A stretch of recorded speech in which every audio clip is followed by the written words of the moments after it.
distance because we now have antiretrovirals and some really powerful medications that suppress the virus in the body so that you can live just as long and healthy a life as anyone else. I don't know who infected me. Most people don't. I can't necessarily say that I'd have any kind of animosity against the person who gave it to me. I know in my head that the likelihood is that they didn't know they had it themselves. That's normally how it spread.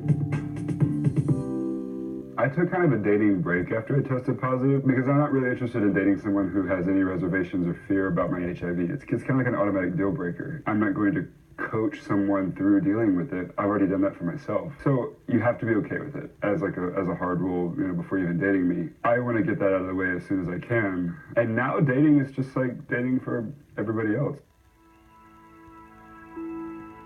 The turning point was a man who I was sleeping with was also HIV positive and on medication. We ate Chinese food one night and I was sitting there and a guy had just turned me down on Grindr. I had come out as HIV positive to him and he had blocked me.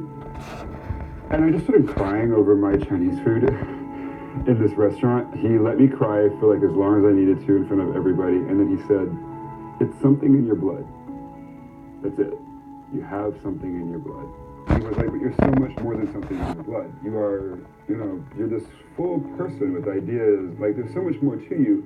And his point was there's so much more to everyone than just something in your blood.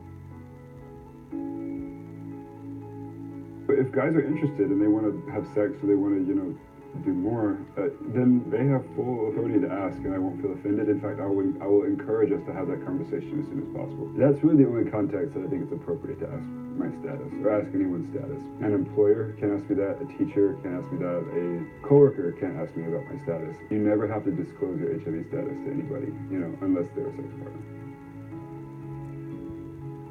I'm undetectable, and undetectable means untransmittable. If I wasn't actively treating my illness, then yes.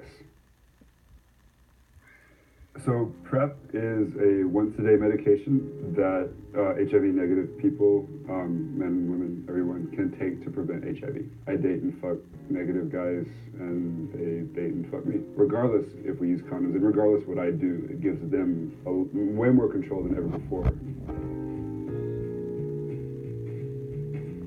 I tell them that they're gonna be okay, they're not gonna die, your life is gonna change, and the way you see your body and your sex is gonna evolve a little bit. You're gonna have to suddenly realize that there's something about you that you can't change, that lives in your blood, that people will turn you down for.